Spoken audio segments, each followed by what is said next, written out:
नमस्कार साथियों, स्वागत है डेडिकेशन फॉर एजुकेशन क्लासेज में। आप सभी का दिल खोलकर स्वागत है।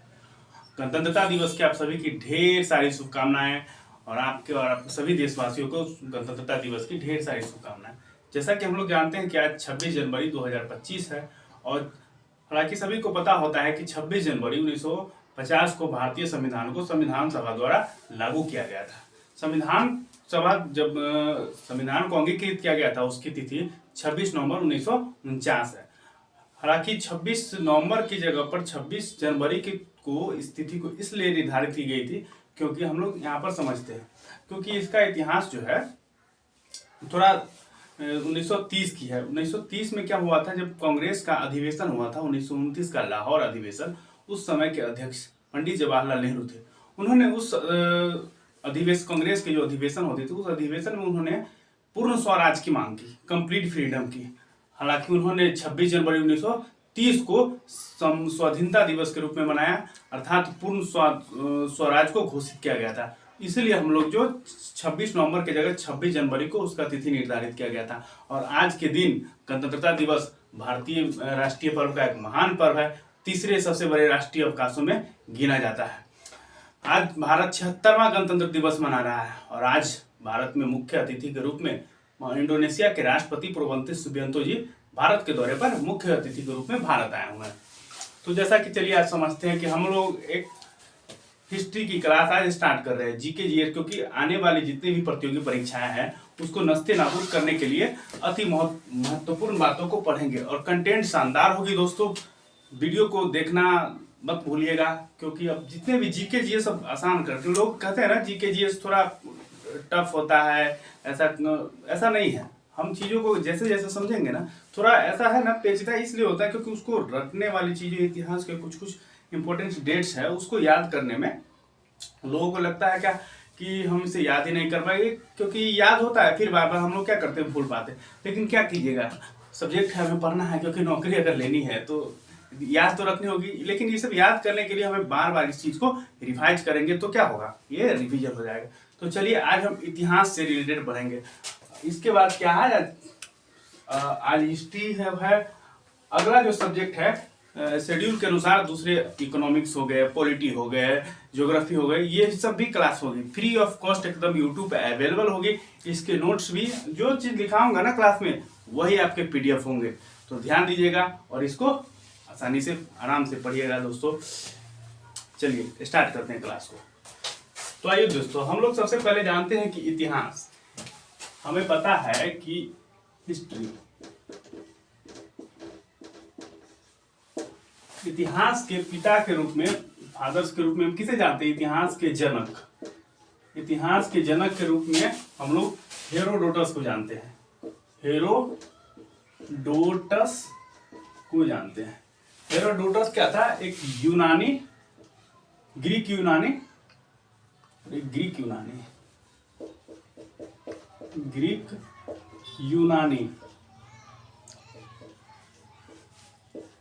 विदेशी यात्री था।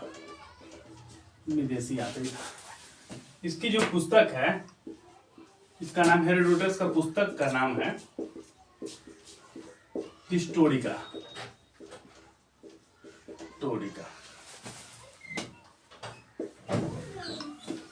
इतिहास का जो अध्ययन है उसे हिस्टोग्राफी कहते हैं, हिस्टोग्राफी कहते हैं। इतिहास को पढ़ने से पहले इतिहास की जो शुरुआत कब से हुई, देखिए हिस्ट्री जो है एक, हमें इतना पता होना चाहिए कि इतिहास की शुरुआत कब हुई थी। इतिहास की शुरुआत की जो हमें साक्ष्य किससे मिलती है, पुरातात्विक स्रोतों से मिलती है तथा अन्य धार्मिक ग्रंथों से भी मिलती है। तो पहले इसके स्रोत को समझ लेते हैं कि इतिहास की क्या क्या महत्वपूर्ण रिसोर्सेज है जिसे हम भारतीय इतिहास के बारे में पढ़ते हैं। भारतीय इतिहास के मुख्यतः हम 3 कालखंडों में पढ़ते हैं। पहला प्राचीन भारत का इतिहास, दूसरा है मध्यकालीन भारत का इतिहास और तीसरा है आधुनिक भारत का इतिहास। और एक वर्ल्ड हिस्ट्री भी है, विश्व इतिहास भी है। लेकिन क्या होता है ना, जितने भी एग्जाम्स होती है, प्रतियोगी परीक्षा जो कॉम्पिटिटिव एग्जाम्स होती है, उसमें विश्व इतिहास का जो उससे कम वेटेज होता है, कम क्वेश्चन आते हैं। लेकिन हम उसे भी पढ़ेंगे क्योंकि ऐसा क्या है ना कि वर्ल्ड हिस्ट्री के जो कुछ महत्वपूर्ण टॉपिक्स है उसको पढ़ लेंगे तो हम कवर कर लेंगे, क्योंकि उससे कभी कभी क्वेश्चंस आते हैं नहीं आते हैं, लेकिन भारतीय इतिहास से जरूर ज्यादा मात्रा में क्वेश्चन आते हैं। तो हम लोग सबसे पहले भारत के इतिहासों की जो पुरातात्विक स्रोत है उसके बारे में जानते हैं। तो अगर इसकी जो सबसे पहले इसकी जो व्याख्या है मुख्यतः इतिहास की हिस्ट्री के जो है 3 कालखंडों में पहले बांटते हैं इतिहास को। क्या है, इतिहास को 3 कालखंडों में बांटते हैं। पहला इतिहास का जो है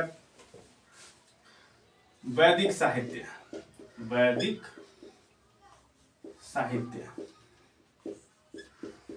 या इसी में आते हैं साहित्यिक स्रोत, क्योंकि साहित्य से रिलेटेड जो रिसोर्सेज है वे हमें इसी चीजों से मिली है, साहित्यिक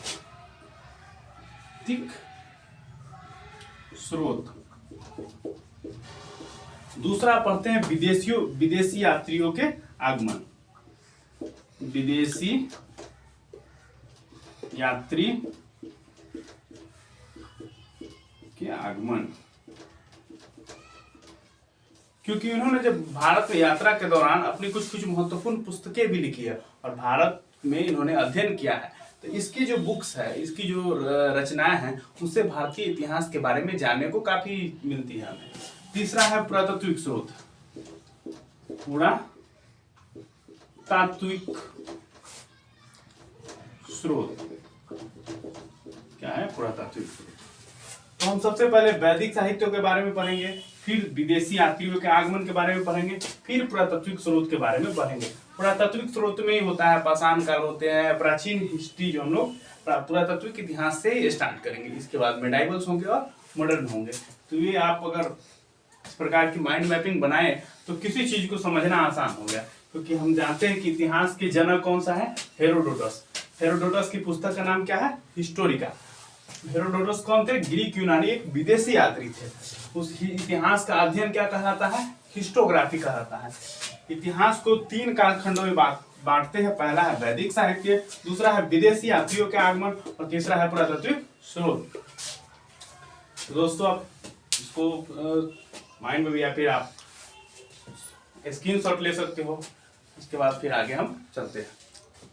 थोड़ा मैं ब्रेक करता हूं, आप स्क्रीनशॉट ले लो। पहला है साहित्यिक स्रोत, साहित्यिक स्रोत,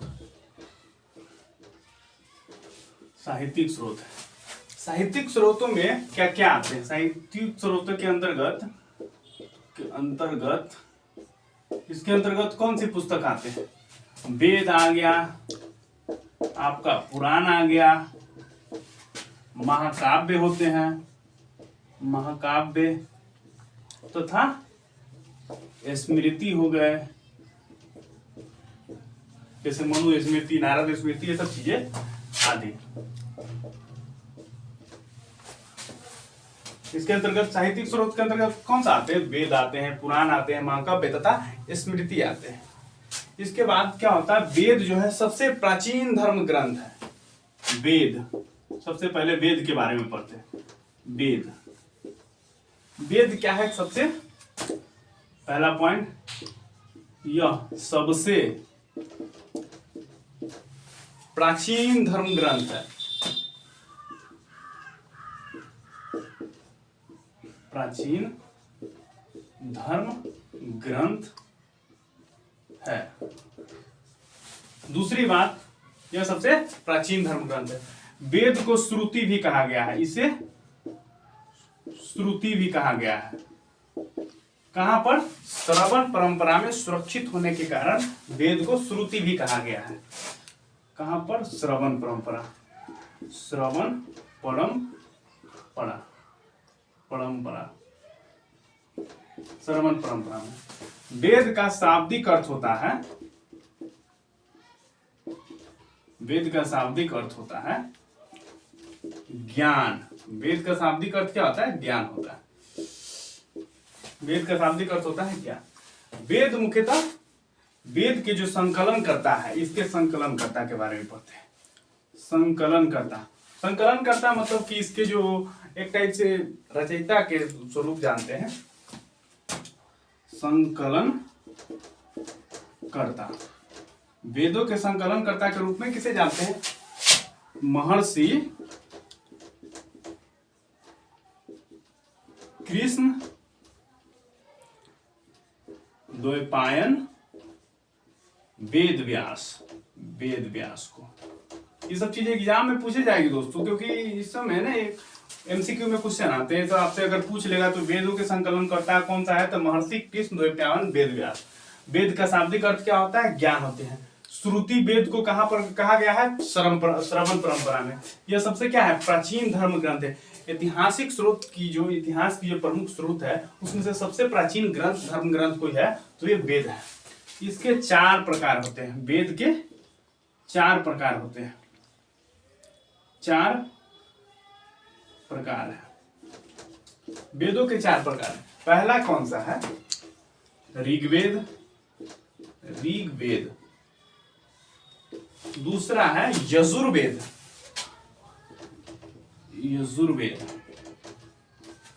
तीसरा आपको हो गया ऋग्वेद, यजुर्वेद, सामवेद। और चौथा आपको हो गया अथर्ववेद।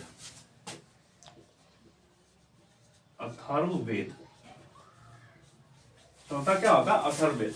तो हम जब ये सब चीजों को जो है बारी बारी से पढ़ते हैं, फिर ऋग्वेद के बारे में पढ़ेंगे, यजुर्वेद के बारे में पढ़ेंगे, सामवेद के बारे में पढ़ेंगे और अथर्ववेद के बारे में। एक चीज और ध्यान लीजिए, एक होते हैं वेद त्रयी।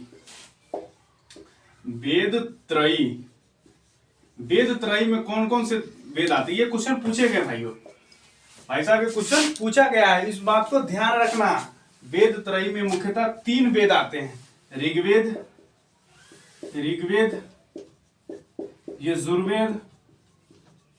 यजुर्वेद और सामवेद। ये 3 वेद वेद त्रयी के अंतर्गत आते हैं। अथर्ववेद वेद त्रयी के अंतर्गत नहीं आते हैं। अथर्ववेद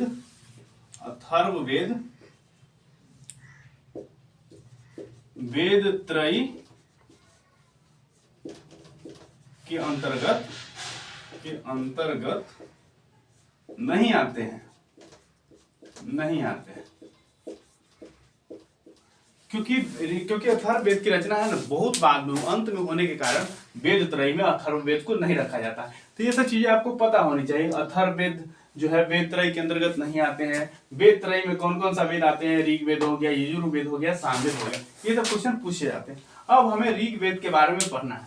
वेद में ये सब चीजें, इससे ज्यादा कुछ पूछता नहीं भाई, क्योंकि हमने जो है जनरल कॉम्पिटिटिव बहुत सारे एग्जामों को दिया है, उसके बहुत सारे क्वेश्चन आंसर लगाए हैं।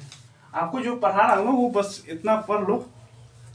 आने वाले जो बिहार दरोगा की जो वैकेंसी है ना, अगर प्राचीन इतिहास से अगर कुछ क्वेश्चन आएगी ना, तो इससे बाहर बिल्कुल नहीं आएगा। अगर आ गया तो मैं लिख के देता हूँ, चैलेंज है मेरा।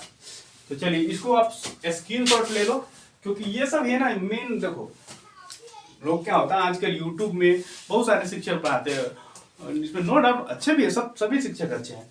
क्योंकि क्या होता है कि ये सब चीजें पीडीएफ के रूप में, तो पीडीएफ अभी प्रोवाइड कराना थोड़ा, लेकिन प्रोवाइड होगा पीडीएफ। तो पीडीएफ को जो अभी प्रोवाइड कराना थोड़ा मुश्किल है भाई, क्योंकि आप इसे ही नोट्स बना लो। ये एक प्रकार का पीडीएफ ही है। इस प्रकार से अगर नोट्स बनाओगे तो किसी प्रकार की कोई दिक्कत नहीं होगी। मुझे तो ये सब चीजें ही तो पढ़ना है, क्योंकि इसमें एक एक नंबर के क्वेश्चन आते हैं। इसमें अगर एग्जाम में पूछेगा सबसे प्राचीन धर्म ग्रंथ कौन है, तो वेद है। श्रुति कहाँ? श्रवण परंपरा में कहा गया है। शाब्दिक अर्थ ज्ञान होते हैं। इसके संकलन करता कौन है? महर्षि कृष्ण द्वैपायन वेद व्यास। वेद 4 प्रकार के होते हैं, सभी जानते हैं। ऋग्वेद, यजुर्वेद, सामवेद और अथर्ववेद। वेद त्रयी के अंतर्गत कौन सा वेद नहीं आते हैं? अथर्ववेद नहीं आते हैं। कौन सा वेद आते हैं? ऋग्वेद, यजुर्वेद, सामवेद। अथर्ववेद क्यों नहीं आते हैं? क्योंकि इसकी रचना सबसे अंत में हुई है। अब बारी बारी से एक एक वेद के बारे में जानते हैं। चलिए भाई साहब, अब ऋग्वेद के बारे में पढ़ते हैं। तो ध्यान से पढ़ना, क्योंकि ये सब चीजें है ना। ऋग्वेद टॉपिक है ऋग्वेद।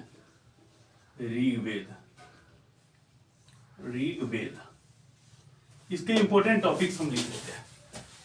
ऋग्वेद, ऋचाओं के संग्रह को ऋग्वेद कहा जाता है।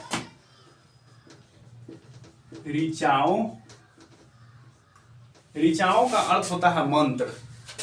ऋचाओं के संग्रह के जो संग्रह है, ऋचाओं के संग्रह को ऋग्वेद कहा जाता है। ऋग्वेद कहा जाता है। ऋचाओं के संग्रह को ऋग्वेद कहा जाता है।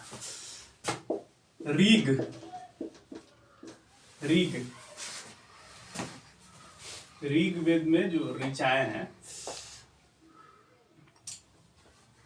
ऋग्वेद के रचयिता ऋग्वेद के रचयिता के रूप में किसे जानते हैं हम लोग? विश्वामित्र को। ऋग्वेद के रचयिता के रूप में किसे जानते हैं? विश्वामित्र जो है, इन्होंने इसकी रचना की। ऋग्वेद की रचना किसने की है? विश्वामित्र ने। ऋग्वेद की रचयिता किसने किया? विश्वामित्र ने। ऋग्वेद में जो है मंडल की संख्या कितनी है? 10 है। ऋग्वेद में कितनी मंडल है? 10 मंडल। आई मीन जैसे अन्य किताबों में हम लोग पढ़ते हैं उसके चैप्टर्स, पेज नंबर, ये सब चीजें, तो उसी प्रकार से इसमें मंडल है। जैसे देखिए, रामायण के जो पाठ है, उसके अध्याय है, उसको क्या कहते हैं? रामायण के जो अध्याय है उसको क्या कहा जाता है? ये तो आपको पता ही होगा। महाभारत के जो अध्याय है उसे क्या कहते हैं? पर्व कहते हैं। रामायण के जो अध्याय है उसे क्या कहते हैं? कांड कहा जाता है। उसी प्रकार से इसमें क्या है? मंडल है। इसमें कितने मंडल है? ऋग्वेद में मंडलों की संख्या 10 है। सूक्त, इसके बाद होते हैं सूक्त। सूक्त की संख्या है 1028। 1028 कितनी है? सूक्त आई मीन पेजेज वगैरह होते होंगे। सूक्त के हमें इतना याद रखना है, सूक्त कितने होते हैं? 1028। अगर ऋचाएं बोले, ऋचाएं का मतलब होता है मंत्र। ये सब पता कर लो क्या होता है? मंत्र। ऋचाओं का मतलब क्या होता है? मंत्र। 10,462 10,462 कितनी है? ऋचाएं हैं इसके अंदर। 10,462 ऋचाएं हैं। सूक्तों की संख्या 1028 है और मंडल की संख्या क्या है? 10 है। इसके रचयिता विश्वामित्र है। ऋग्वेद के ऋचाओं की संख्या, इसमें मुख्यतः ऋग्वेद में क्या होते हैं? मुख्यतः जैसे हो गया कि धार्मिक कर्मकांड हो गए, यज्ञ वगैरह हो गए। मंत्रों का संग्रह क्या है? ऋग्वेद मंत्रों का संग्रह। ऋग्वेद को क्या कहा जाता है? मंत्रों का संग्रह। मंत्रों का संग्रह मतलब मंत्रों का संग्रह। बहुत सारे मंत्रों की जो उल्लेख है किसमें है? ऋग्वेद में किया गया है। ये सब क्वेश्चन आते हैं। ऋग्वेद के कुछ उपवेद, ऋग्वेद के जो विद्वान हैं, ऋग्वेद के जो विद्वान हैं, जो ऋग्वेद में काफी महारत हासिल की उससे पढ़ने में, उसको होत्री कहते हैं। होत्री, ऋग्वेद के जो विद्वान है इसे क्या कहा जाता है? होत्री कहते हैं। ऋग्वेद के क्या उपवेद भी है? उपवेद। ऋग्वेद के जो उपवेद है उसे क्या कहते हैं? आयुर्वेद। ऋग्वेद के जो उपवेद है उसे क्या कहा जाता है? आयुर्वेद। और आयुर्वेद के जो ज्ञानी हैं, आयुर्वेद के ज्ञानी के रूप में हम लोग किसे जानते हैं? आयुर्वेद के ज्ञानी प्रजापति को। अब समझे कि उपवेद, ऋग्वेद के उपवेद कौन है? आयुर्वेद है। आयुर्वेद के ज्ञानी कौन सा है? प्रजापति। ऋग्वेद के विद्वान का नाम क्या है? होत्री है। इसका ब्राह्मण ग्रंथ भी है। ऋग्वेद का जो ब्राह्मण ग्रंथ है,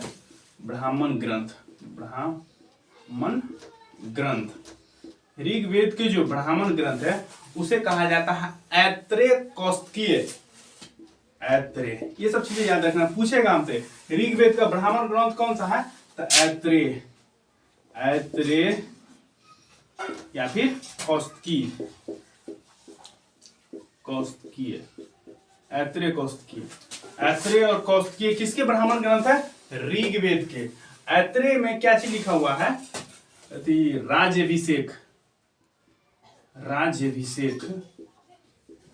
राज्यभिषेक के नियम। राज्यभिषेक के नियम किस ब्राह्मण ग्रंथ में लिखा गया है? तो ऐत्रेय ब्राह्मण ग्रंथ में।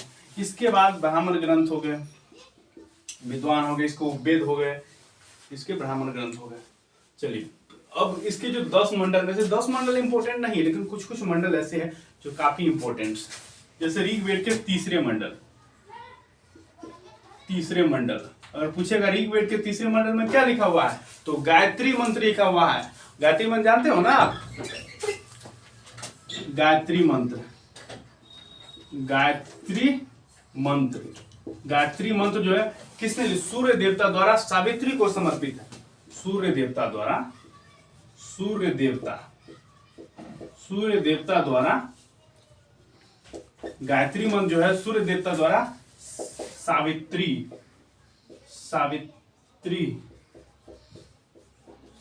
को समर्पित है। ये सब चीजें याद रखेंगे। ऋग्वेद के तीसरे मंडल में गायत्री मंत्र का उल्लेख है, जो सूर्य देवता द्वारा भगवान सावित्री को समर्पित है। इसके बाद हो जाते हैं आपको तीसरे के बाद सातवें मंडल, सेवेंथ मंडल। सातवें मंडल में दशराज युद्ध की चर्चा है। दशराज युद्ध क्या होता है? 10 राजाओं के बीच युद्ध जो हुआ था, किसके बीच में? सुदास और 10 राजाओं के बीच में युद्ध हुआ था। कहां पर हुआ था? परुष्णी नदी पे। परुष्णी नदी को वर्तमान समय में किस नदियों के रूप में जानते हैं? रावी नदी के रूप में जानते हैं। तो ये सब चीजें लिखते हैं। सातवें मंडल में दशराज युद्ध की चर्चा किसमें है? सातवें मंडल में। किस नदी पे लड़ा गया था ये सब चीजें? तो परुष्णी या रावी नदी पे लड़ा गया था। और दशराज युद्ध किसके बीच में हुआ था? सुदास vs मतलब वर्सेस 10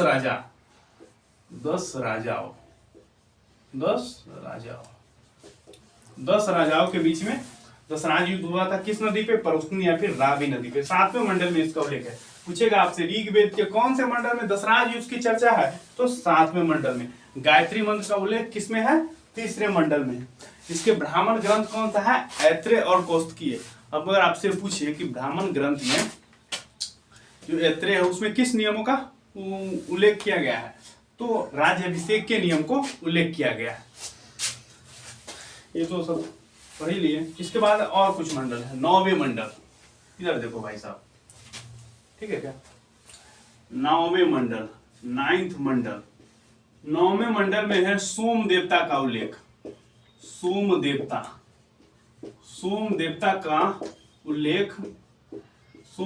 का उल्लेख किसमें है? 9वें मंडल में। 9वें मंडल में क्या है? सोम देवता का उल्लेख है। इसके बाद है 10वें मंडल। क्योंकि 10वां मंडल बहुत इंपॉर्टेंट है भाई साहब, ये सब पूछता है एग्जाम में। 10वें मंडल में है चतुष्कीय वर्ण।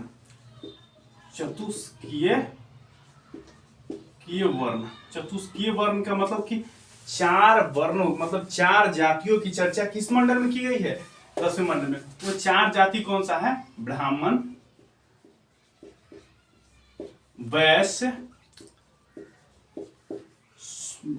वैश्य, शूद्र, इसके बाद क्षत्रिय। इन 4 वर्णों का क्या है? इन 4 वर्णों का चर्चा किस में? चतुष्कीय वर्ण में यही आते हैं, ब्राह्मण, वैश्य, शूद्र और क्षत्रिय, जो 10वें मंडल में इसकी चर्चा है। ऐसा कहा जाता है कि 10वें मंडल में जो भगवान ब्रह्मा थे, ब्रह्मा के नाभिक, भुजाओं, ये सब चीजें से चारों अलग अलग प्रकार के धर्म लोग निकले हैं। उनकी भुजाओं, मुख, ये सब चीजों से ये चारों ब्राह्मण, वैश्य, शूद्र, क्षत्रिय जैसी वर्ण व्यवस्था वहां से। 10वें मंडल के बाद इतना हो गया। इसके बाद ये इतना ही मंडल काफी इंपोर्टेंट है। 10वें, तीसरे मंडल, 7वें मंडल, 9वें और 10वें मंडल। इसमें एक चीज और, ऋग्वेद में इससे ज्यादा कुछ नहीं होता। ऋग्वेद में क्या? मंत्रों का संग्रह किसमें है? ऋग्वेदों में। रचयिता कौन सा है? विश्वामित्र। इसमें कितने मंडल है? तो 10 मंडलों की संख्या 10 है। सूक्तों की संख्या 1028, ऋचाओं की संख्या 10,462 है। इसके विद्वान कौन सा है? होत्री है। इसके जो उपवेद है कौन सा है? आयुर्वेद है। आयुर्वेद के जो ज्ञानी है उसे क्या कहते हैं? प्रजापति कहते हैं। इसके ब्राह्मण ग्रंथ कौन सा है? ऐत्रेय है, कौस्तुकीय है। ये सब पूछते हैं, ये सब याद रखना। तीसरे मंडल में कौन सा किसका उल्लेख है? गायत्री मंत्र का उल्लेख है। गायत्री मंत्र किसके द्वारा? सूर्य देवता द्वारा भगवान सावित्री को समर्पित है। और 7वें मंडल में दशराज युद्ध की चर्चा है। दशराज युद्ध मतलब कि 10 राजाओं के बीच युद्ध हुआ था, सुदास के बीच में, परुष्णी या फिर रावी नदी पे। इसके 9वें मंडल में सोम देवता का उल्लेख है। 9वें मंडल में सोम देवता का उल्लेख है। इसके 10वें मंडल में चतुष्कीय वर्ण मतलब 4 वर्ण, ब्राह्मण, वैश्य, शूद्र, क्षत्रिय जैसी मंडलों की चर्चा किसमें है? 10वें मंडल में। भगवान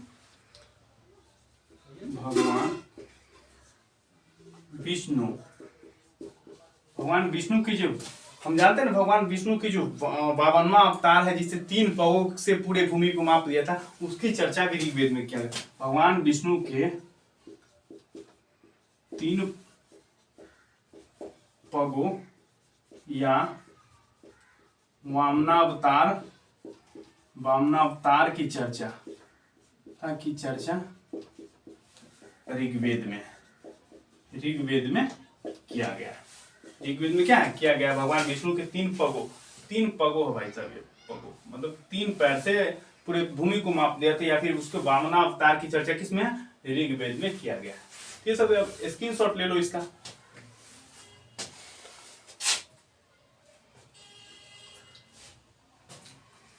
एक चीज क्या है? एक चीज और है। ऋग्वेद में अग्नि और इंद्र, ऋग्वेद के प्रमुख देवताओं का नाम क्या है? इंद्र, अग्नि और एक है इंद्र। इंद्र के लिए 250 ऋचाएं।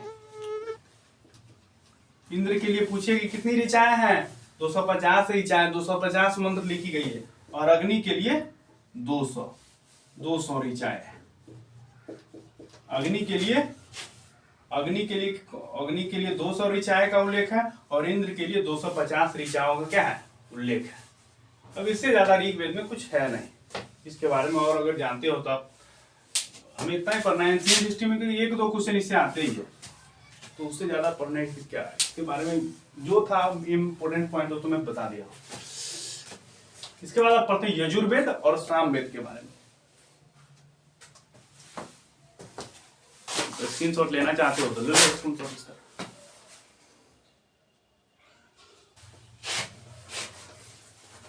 हिस्ट्री के बाद ज्योग्राफी भी और पॉलिटी, सभी सब्जेक्ट आएंगे। जीएस में आपको कोई टेंशन नहीं लेना है। जीके जीएस हो, स्टैटिक जीके हो, साइंस हो, एसएसटी, कोई टेंशन नहीं। आपको सारे कंटेंट फ्री ऑफ कॉस्ट मिलेंगे। ये सब चीजें यूट्यूब पे आप केवल क्लास देख लेना, बस क्लास देख लेना, उसके बाहर कुछ नहीं होगा। क्योंकि भाई साहब नहीं, इसको बनाने में समय लगते हैं। हम लोग है ना, कंटेंट को बनाने में काफी समय लगे। इसके बाद पढ़ते हैं यजुर्वेद। यजुर्वेद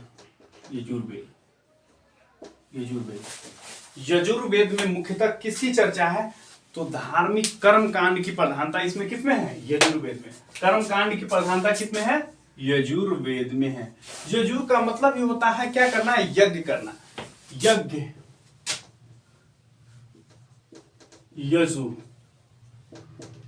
यजु का शाब्दिक अर्थ क्या होता है? यजु का शाब्दिक अर्थ होता है यज्ञ अनुष्ठान। यज्ञ या अनुष्ठान।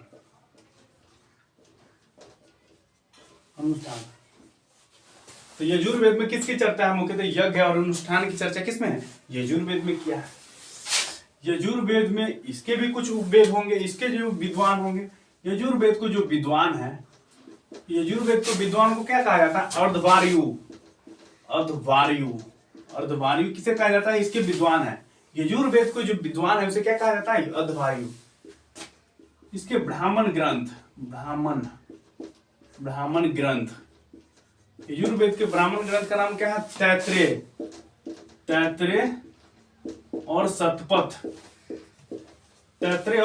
ब्राह्मण ग्रंथ। तैत्रेय और शतपथ ब्राह्मण ग्रंथ किसके हैं? यजुर्वेद के।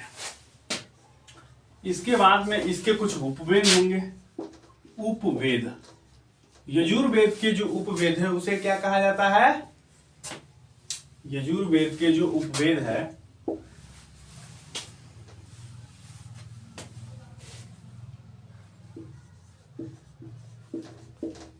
धनुर्वेद। यजुर्वेद के जो उपवेद है उसे क्या कहा जाता है? धनुर्वेद कहा जाता है। यजुर्वेद के जो उपवेद है उसे क्या कहा जाता है? धनुर्वेद कहा जाता है। इस धनुर्वेद के जो ज्ञानी है उसे क्या कहा जाता है? विश्वामित्र। इसके जो विज्ञानी क्या कहा जाता है, विश्वामित्र। जैसे ऋग्वेद में क्या था, ऋग्वेद के जो उपवेद थे उसके क्या कहते थे, आयुर्वेद कहते हैं। आयुर्वेद के ज्ञानी को क्या बोलते थे, प्रजापति। उसी प्रकार से इसमें जो धनुर्वेद है, उपवेद के जो ऋग्वेद यजुर्वेद का जो उपवेद है उसका नाम क्या है, धनुर्वेद है। धनुर्वेद के ज्ञानी का नाम क्या है, विश्वामित्र। विश्वामित्र, विश्वामित्र क्या है, इसके ज्ञानी है। चलिए, और आपसे पूछेगा यजुर्वेद के जो विद्वान है, ज्ञानी है, उसको क्या कहा जाता है, अर्धवार्यु। इसके ब्राह्मण ग्रंथ कौन सा है, तो तैत्रेय है, कौस्तिकीय है। इसके उपवेद धनुर्वेद है। चलिए, होगा। यजुर्वेद में कर्म कांड की प्रधानता है।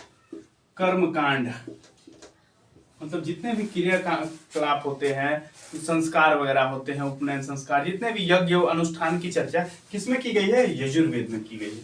कर्मकांड की प्रधानता है। कर्मकांड की क्या है, प्रधानता है। दूसरी बात, यजुर्वेद के यह एक ऐसा वेद है जो गदखंड और पदखंड दोनों में है। यजुर्वेद यह वेद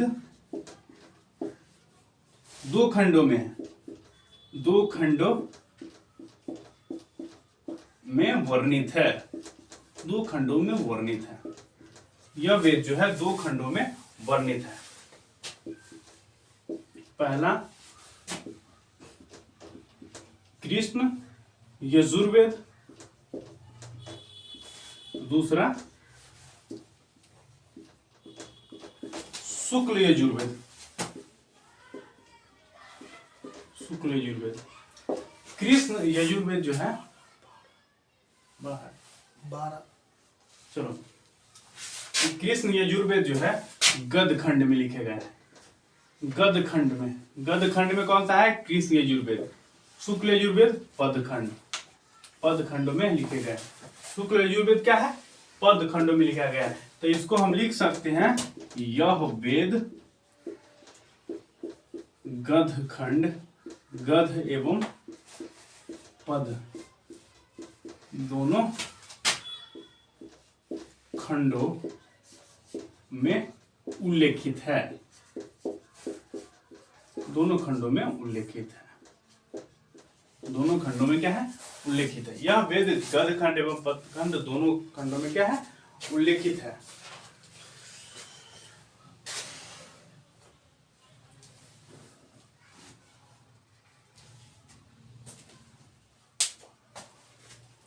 चलो, इतना ही है यजुर्वेद के बारे में, इससे ज्यादा है नहीं। यजुर्वेद इतना ही है। कर्मकांड की प्रधानता है। यजु का मतलब शाब्दिक अर्थ क्या है, अनुष्ठान होता है।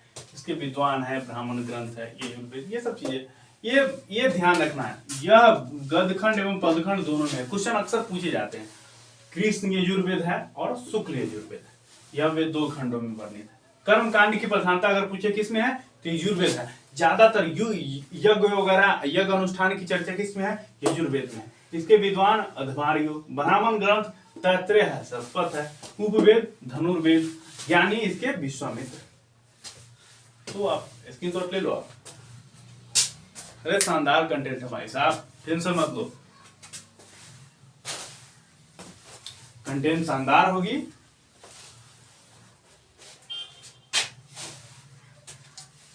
इसके बाद कुछ सामवेद, सामवेद, सामवेद,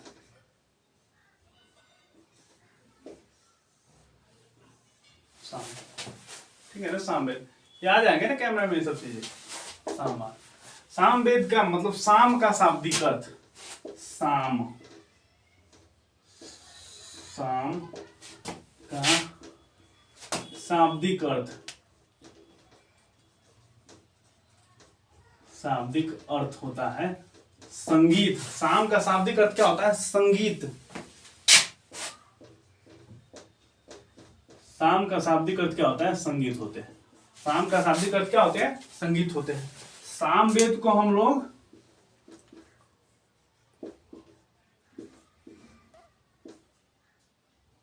भारतीय संगीत का जनक कहते हैं। सामवेद को भारतीय संगीत, भारतीय संगीत का जनक कहा जाता है, जनक कहा जाता है। सामवेद को भारतीय संगीत का जनक कहा जाता है। सामवेद को हमें भारतीय संगीत का जनक कहा जाता है सामवेद। अब इसके भी कुछ विद्वान होंगे। सामवेद के जो विद्वान है, सामवेद के जो विद्वान है उसे क्या बोलते हैं? उद्गाता। उद्गाता। सामवेद के विद्वान को क्या कहा जाता है? उद्गाता कहा जाता है। सामवेद के विद्वान को उद्गाता कहा जाता है। सामवेद के जो ब्राह्मण ग्रंथ है, ब्राह्मण ग्रंथ, उसे क्या कहा जाता है? पंचवीस। सामवेद के जो ब्राह्मण ग्रंथ है उसे क्या कहा जाता है? पंचवीस कहा जाता है, षड्वीस कहा जाता है। पंचवीस, पंचवीस, पंचवीस तथा षड्वीस, षड्वीस, पंचवीस तथा षड्वीस कहे जाते हैं। इसके जो ब्राह्मण ग्रंथ उसे क्या कहा जाता है? पंचवीस तथा षड्वीस कहा जाते हैं। इसका भी कुछ ना कुछ उपवेद होगा। सभी जितने भी वेद है सबके विद्वान, ब्राह्मण ग्रंथ, उपवेद सब है। इसके सामवेद के जो उपवेद उसे क्या कहते हैं? गंधर्व वेद। गंधर्व वेद, गंधर्व वेद, गंधर्व वेद कहते हैं, गंधर्व वेद। सामवेद के जो उपवेद है उसे क्या कहते हैं? गंधर्व वेद। और गंधर्व वेद, सभी जो उपवेद है, जितने भी उपवेद है, सभी के कुछ न कुछ ज्ञानी है, और सभी वेदों के उपवेद है, और सभी वेदों के भी ज्ञानी है। इसके जो ज्ञानी है, या फिर इसी को विद्वान बोलो आप, उपवेद के जो ऋग्वेद के जो सामवेद के जो उपवेद है उसे क्या बोलते हैं? गंधर्व वेद। इसके ज्ञानी को बोलते हैं नारद। नारद, वे नारद जी। इसके जो ज्ञानी कौन सा है? नारद जी है भाई साहब। चलिए, इसके उपवेद तो हो गए। सामवेद जो है,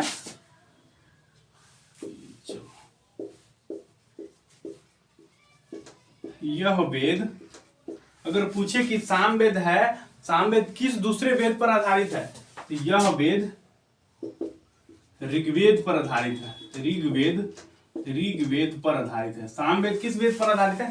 ऋग्वेद पर आधारित है। इसलिए आधारित है क्योंकि इस सामवेद के जितने भी संगीत, मंत्र, उच्चारण, वो सब कहां से लिए गए हैं? ऋग्वेद से लिए गए हैं। यह वेद ऋग्वेद, सामवेद जो है यह ऋग्वेद पर आधारित है, ऋग्वेद पर आधारित है।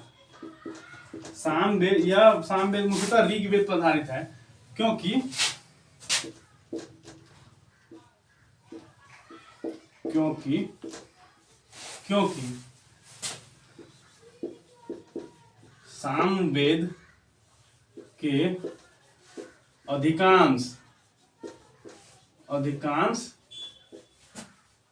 मंत्र ऋग्वेद से लिए गए हैं, ऋग्वेद से लिया गया है, लिया गया है। इसके जो सामवेद के अधिकांश मंत्र क्या से लिए गए हैं? ऋग्वेद से लिए गए। तो इतना ही है सामवेद के बारे में। इसे भारतीय संगीत का जनक कहते हैं। मुख्यतः संगीत की जो चर्चा किसमें है? सामवेद में है। इसके विद्वान, ब्राह्मण ग्रंथ, उपवेद या किस वेद पर आधारित है, ये सब चीजें सामवेद में है। सामवेद के बाद सबसे अंतिम वेद है अथर्ववेद। अथर्ववेद के बारे में पढ़ेंगे, जब तक आप इसे नोट कर लो या फिर स्क्रीनशॉट ले लो। 5 सेकेंड का समय देता हूं आपको। इसके बाद है अथर्ववेद। अथर्ववेद ये सबसे महत्वपूर्ण ग्रंथ है। इसकी रचना सबसे बाद में हुई। अथर्ववेद की रचना सबसे अंत में हुई है। इस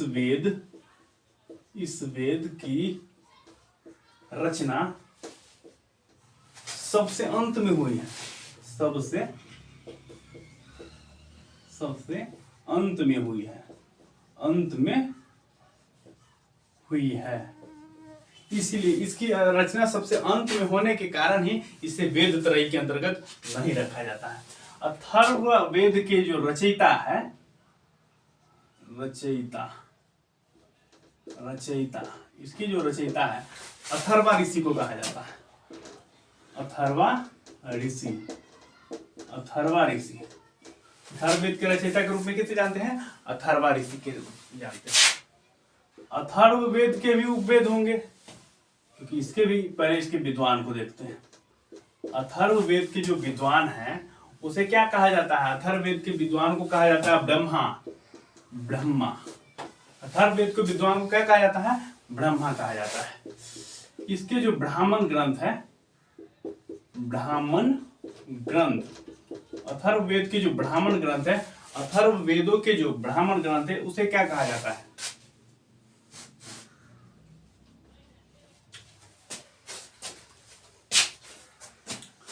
गोपथ। गोपथ, अथर्ववेद की जो ब्राह्मण ग्रंथ है उसे क्या कहा जाता है? गोपथ कहा जाता है। इसके भी उपवेद है, उपवेद, उपवेद। अथर्ववेद के जो उपवेद है उसे क्या कहा जाता है? शिल्पवेद। उसे क्या कहा जाता है? शिल्पवेद। अथर्ववेद के उपवेद को क्या कहा जाता है? शिल्पवेद। शिल्पवेद के जो ज्ञानी हैं विश्वकर्मा जी, भगवान विश्वकर्मा, विश्वकर्मा, विश्वकर्मा जी जो है कौन सा है? उपवेद के जो अथर्ववेद के जो उपवेद है शिल्पवेद, इसके ज्ञानी कौन सा है? विश्वकर्मा जी। अथर्ववेद में मुख्यतः इसे भौतिकवादी, भौतिकवादी और अथर्ववेद को इसे भौतिकवादी वेद और ब्रह्मवेद, ब्रह्मवेद भी कहा जाता है।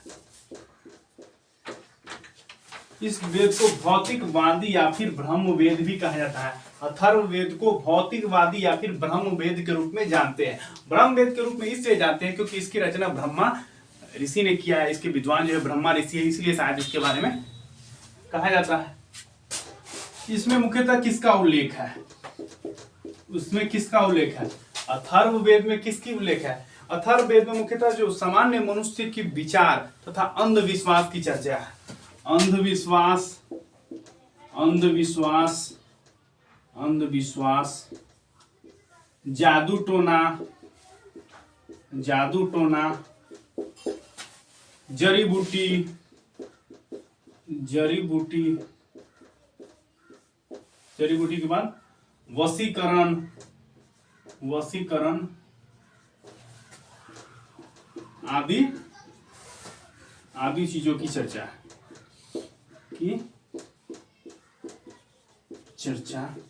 है। ऋग्वेद में अंधविश्वास, जादू टोना, जड़ी बूटी आदि की चर्चा है।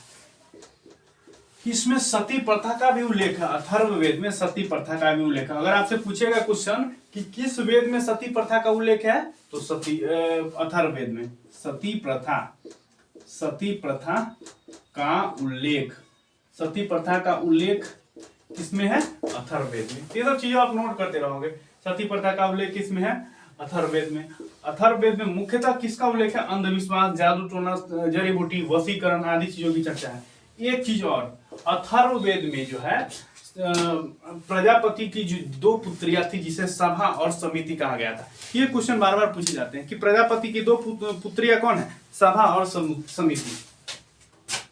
सभा, सभा एंड समिति, सभा और समिति कौन थी? प्रजापति की 2 पुत्रियां, प्रजापति की 2 पुत्रियां, प्रजापति की 2 पुत्रियां, प्रजापति की 2 पुत्रियां कौन सी है? सभा और समिति। इसकी चर्चा कहाँ है? अथर्ववेद में किया गया है।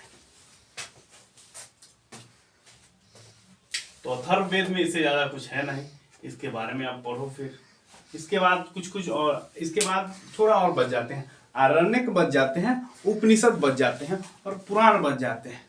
इसके बाद विदेशी यात्रियों के वर्णन के बारे में पढ़ेंगे। विदेशी यात्रियों के वर्णन के बाद पुरातात्विक इतिहास, पुरातात्विक इतिहास के बारे में। अब प्राचीन इतिहास में बहुत जल्दी हम लोग कदम रखने वाले हैं, क्योंकि मुख्यतः जैसे पुरातात्विक स्रोत खत्म होंगे, ऐतिहासिक स्रोत या साहित्यिक स्रोत खत्म होंगे, तो क्या पढ़ना है? पुरातात्विक स्रोत को ही तो पढ़ना है, विदेशी यात्रियों के आगमन को पढ़ना है। ये सब चीजें मुख्यतः याद करनी है। और हमें नहीं लगता है कि इससे ज्यादा क्या याद, अगर पूछेगा कोई अथर्ववेद की रचना किसने किया? अथर्व ऋषि ने। अथर्ववेद के जो विद्वान है उसे क्या कहा जाता है? ब्रह्मा कहा जाता है। इसके ब्राह्मण ग्रंथ का नाम क्या है? गोफत है। इसके जो उपवेद है क्या है? शिल्पवेद है। और शिल्पवेद के ज्ञानी भी कौन सा है? विश्वकर्मा जी। इसे भौतिकवादी या फिर ब्रह्मवेद भी कहा जाता है। इसका उल्लेख अंधविश्वास, जादू टोना, जड़ी बूटी, वशीकरण आदि चीजों का उल्लेख किस वेद में है? तो अथर्ववेद में है। सभा सती प्रथा का उल्लेख किस में है? अथर्ववेद में। सभा समिति की 2 पुस्तिकें कौन सी है? अथर्ववेद। अथर्ववेद या वेद त्रयी में शामिल नहीं है, इसे लिख लेना। यह वेद त्रयी में शामिल नहीं है, शामिल नहीं है। यह वेद त्रयी में शामिल बिल्कुल नहीं है। ये सब चीजों को नोट करो आप। नोट करने के बाद आरण्यक पढ़ेंगे, फिर उपनिषद पढ़ेंगे, फिर पुराण पढ़ लेंगे। वेदांग भी थोड़ा, वेदांग के बारे में केवल 6 वेदांग होते हैं। ये सब चीजों की चर्चा क्या है, सब बारे में पढ़ते हैं, फिर आगे हम लोग समझते हैं चीजों को। कुछ इंपोर्टेंट टॉपिक्स और हो गए, जैसे आरण्यक हो गए। आरण्यक के बारे में पढ़ते हैं। आरण्यक क्या होता है? आरण्यक का मतलब होता है जिसकी रचना जंगलों में हुई हो, जिसकी रचना जंगलों में हुई हो। आरण्यक की संख्या कितनी है? आरण्यक की अगर पूछे इसकी संख्या कितनी है? आरण्यक की संख्या कितनी है? संख्या कितनी है? 7 है। ये तो क्वेश्चन पूछते हैं, आरण्यक की संख्या कितनी है? 7 है। आरण्यक जो है ब्राह्मण ग्रंथ का अंतिम भाग है। ब्राह्मण ग्रंथ का अंतिम भाग है। ब्राह्मण ग्रंथ का अंतिम भाग किसे माना जाता है? आरण्यक को का अंतिम भाग है। आरण्यक जो है ब्राह्मण ग्रंथ का अंतिम भाग है। आरण्य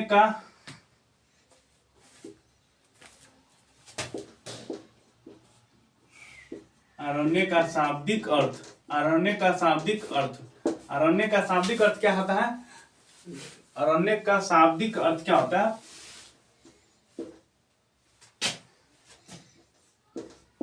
जिसकी रचना जंगल में हुई हो, जंगलों में हुई हो, जिसकी रचना जंगलों में हुई हो। तो अगर आपसे क्वेश्चन पूछे कि किन वेदांगों या फिर किन धर्म ग्रंथों की रचना जंगलों में हुई है, तो आरण्य की। ये सब चीजें हमें पढ़ते हैं। आरण्य की संख्या कितनी है? 7 है। मुख्यतः ये सब चीजें भी पढ़ना है। इसका शाब्दिक अर्थ पूछता है, इसकी संख्या पूछता है, और किसका अंतिम भाग है सो इसमें पूछता है। इसमें किस चीज का उल्लेख मिलता है? तो दर्शन और रहस्यात्मक ज्ञान का वर्णन। रहस्यात्मक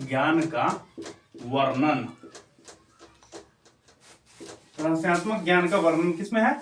आरण्यक में। ये सब चीजें आरण्यक के बाद में इससे ज्यादा नहीं पढ़ना। आरण्यक के बाद क्या होते हैं? उपनिषद होते हैं। उपनिषद ये सब करो, क्योंकि उपनिषद थोड़ा इसमें नहीं आ पाएगा। ये सब अगर मैं लिखूंगा यहाँ पर भी तो ये सब करने के बाद आगे करते हैं। स्क्रीनशॉट ले लो आप पहले।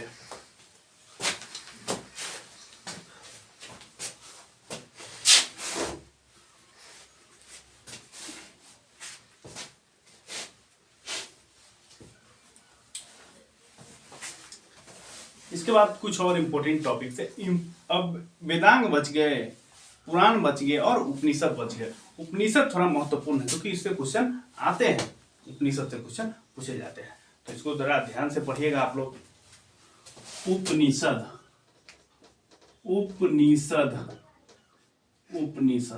हाँ, उपनिषद हो गया। चलिए, उपनिषद की संख्या इसको उपनिषद और पुराण करके समय कितना देर का हो गया? 25 मिनट को 52। चलो अभी ठीक है। उपनिषद की संख्या, उपनिषद करने के बाद उपनिषद की संख्या कितनी है? 108। उपनिषद के बाद समाप्त कर दूंगा। उपनिषद के बाद आरण्यक और पुराण को अगले वीडियो में हम लोग बता देंगे। अगले वीडियो में क्या उपनिषद की संख्या कितनी है? 108 है। उपनिषद की संख्या अगर आपसे पूछे तो कितनी है? 108 है। उपनिषद का मतलब क्या होता है? उपनिषद का शाब्दिक अर्थ उपनिषद का शाब्दिक अर्थ, उपनिषद का शाब्दिक अर्थ क्या होता है? गुरुओं के समीप बैठकर ज्ञान प्राप्त करना। गुरुओं के समीप बैठकर ज्ञान प्राप्त करने जो वाली जो शाखा है या फिर ग्रंथ, उसे क्या कहा जाता है? उपनिषद कहा जाता है। तो लिखते हैं ना, गुरुओं के समीप बैठकर ज्ञान प्राप्त करना, ज्ञान प्राप्त करना। गुरुओं के समीप बैठकर ज्ञान प्राप्त करना क्या कहलाता है? उपनिषद कहलाता है। उपनिषद की संख्या टोटल कितनी है? कुल संख्या कितनी है? कुल संख्या लिख लो भाई साहब, कुल संख्या, कंफ्यूज मत होना ये सब चीजें को। उपनिषद की संख्या, कुल संख्या कितनी है? 108 है। इसके बाद गुरुओं के समीप बैठकर ज्ञान प्राप्त करने वाली जो शाखा है उसे क्या कहते हैं? उपनिषद कहते हैं। इसका शाब्दिक अर्थ ही यही होता है। उपनिषद जो है वेदों का अंतिम भाग है। उपनिषद जो है वेदों का अंतिम भाग है, वेदों का अंतिम भाग है। अगर आपसे पूछे वेदों का अंतिम भाग उपनिषद, इसे वेदांत भी कहा गया है। इसे वेदांत, इसे वेदांत भी कहते हैं। इसे वेदांत भी क्या है? कहते हैं। वेदांत किसे कहते हैं? उपनिषद को कहते हैं। वेदांग अलग होते हैं और वेदांत अलग होते हैं। वेदांत उपनिषद को ही कहा जाता है। वेदों का ये अंतिम भाग है। वेदों का क्या है? अंतिम भाग है उपनिषद। उपनिषद का जो उपनिषद 108 उपनिषदों में मुख्य रूप से 12 उपनिषद ही प्रमाणिक है।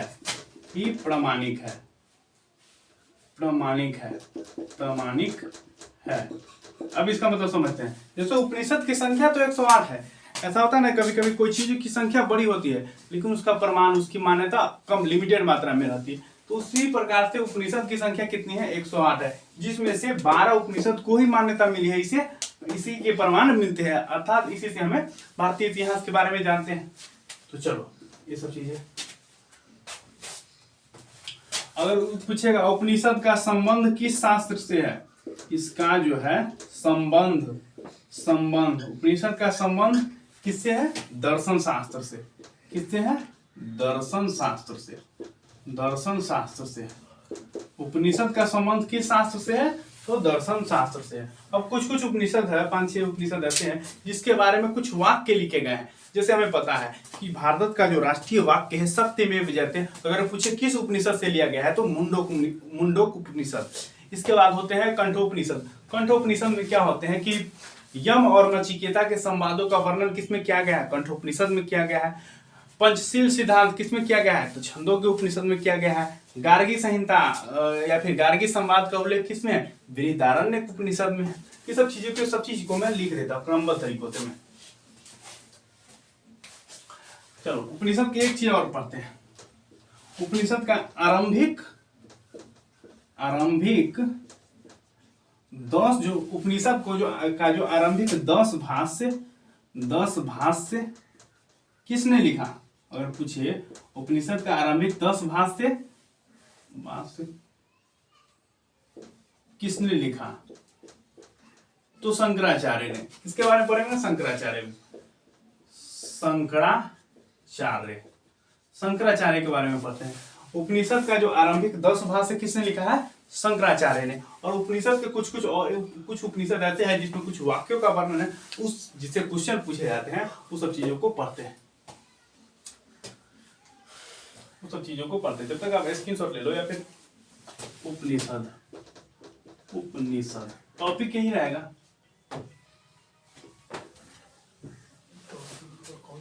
उपनिषद में क्या है? एक होते हैं कंठोपनिषद।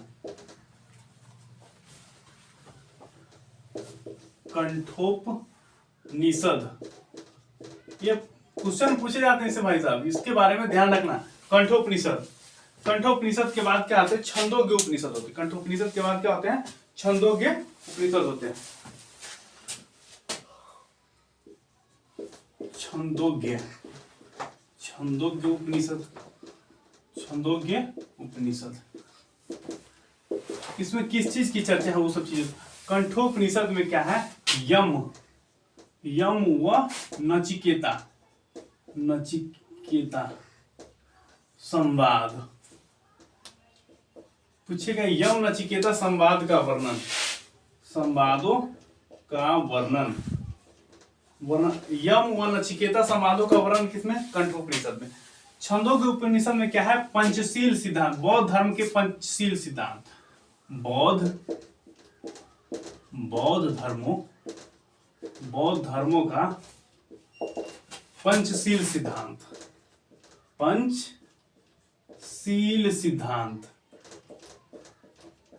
बौद्ध धर्मों का पंचशील सिद्धांत की चर्चा किसमें है, छंदोग्य उपनिषद में। भगवान श्री कृष्ण का प्राचीनतम उल्लेख किसमें मिलता है, छंदोग्य उपनिषद में। तो ये भी लिख लेते हैं एक चीज और, श्री कृष्ण का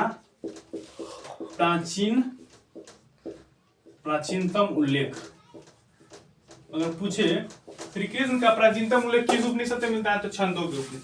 इसके बाद हो जाते हैं कंठोपनिषद, छंदोग्य, मुंडोपनिषद,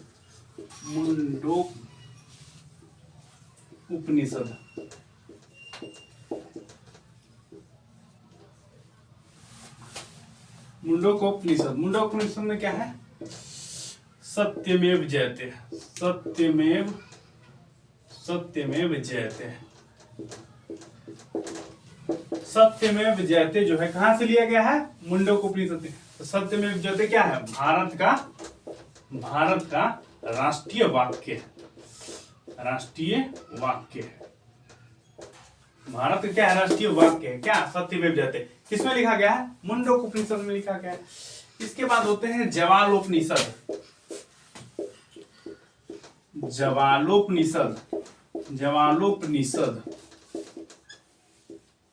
इसके बाद क्या होते हैं, जवालोपनिषद में क्या है, चार आश्रमों की चर्चा, आश्रमों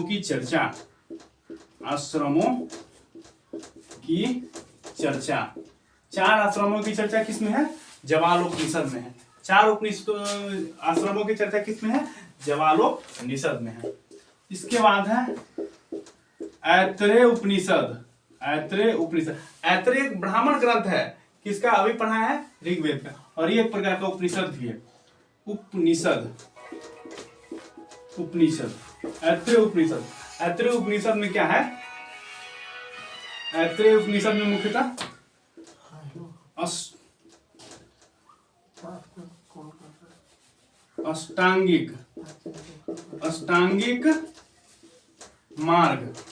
अष्टांगिक मार्ग किसका है, बौद्ध धर्मों की चर्चा है। अष्टांगिक मार्गों की चर्चा किसमें है, ऐत्रेय उपनिषद। बौद्ध धर्म की जो अष्टांगिक मार्गों की चर्चा, अष्टांगिक मार्ग आपसे पूछे किस धर्म से संबंधित है, बौद्ध धर्म से, तो अष्टांगिक मार्गों की चर्चा, चर्चा किसमें है, ऐत्रेय उपनिषद। एक अंत और है, अंतिम बात जो और एक क्या है, बृहदारण्यक उपनिषद, बृहदारण्यक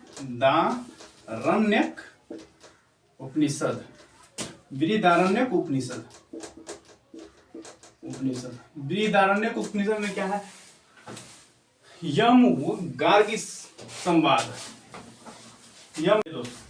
ऐत्रेय उपनिषद हो गया। ऐत्रेय उपनिषद में अष्टांगिक मार्ग है जिसमें बौद्ध धर्म की चर्चा है, तो ऐत्रेय उपनिषद में ये सब लिखा गया है। इसके बाद क्या है, बृहदारण्यक उपनिषद, बृहदारण्यक उपनिषद। इसमें क्या है, यम व गार्गी संवाद, यम एवं गार्गी संवाद, यम व नचिकेता, यम व गार्गी,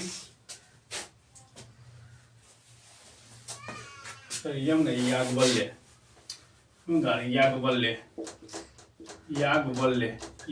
एवं गार्गी संवाद किसमें, बृहदारण्यक उपनिषद में है। याज्ञवल्क्य एवं गार्गी सिद्धांत की संवाद किसमें है, बृहदारण्यक उपनिषद में है। एक चीज और है इसमें, पुनर्जन्म। पुनर्जन्म, पुनर्जन्म, पुनर्जन्म का उल्लेख। अगर आपसे पूछे कि पुनर्जन्म का उल्लेख किस उपनिषद में है, तो बृहदारण्यक उपनिषद। उपनिषद खत्म हो गया। चलिए दोस्तों, अगली टॉपिक पुराण रहेगी। पुराण के बाद मेरी जो विदेशी यात्रियों के आगमन है वो पढ़ेंगे। उससे रिलेटेड जो जो पुस्तक उन्होंने लिखा है, ग्रीक यूनानी आए, ग्रीक यूनानी के बाद अरबी लेखक आए, इसके बाद चीनी यात्री आए, उन्होंने के द्वारा अलग अलग पुस्तक है जो अलग अलग साम्राज्यों के दरबार में आए थे। तो मिलते हैं अगले वीडियो में। थैंक यू, और ध्यान रखें इस चीज को, टॉपिक्स जो है ना, टॉपिक को एकदम पढ़ते रहिएगा। क्या होता है कि पीडीएफ यही है मेरा, पीडीएफ के लिए यही है, इसी को पीडीएफ बना लो आप, कॉपी में लिख लो, सबसे बड़ा पीडीएफ यही हो जाएगा। पीडीएफ देने में, पीडीएफ बट प्रोवाइड होगा लेकिन समय लगेगा उसमें। हम लोग जैसे जैसे इंप्रूवमेंट करेंगे वैसे वैसे चीजें आपके पास आसानी से आती रहेगी। तो चलिए, थैंक यू इतना देर हमें कवर करने के लिए, धन्यवाद।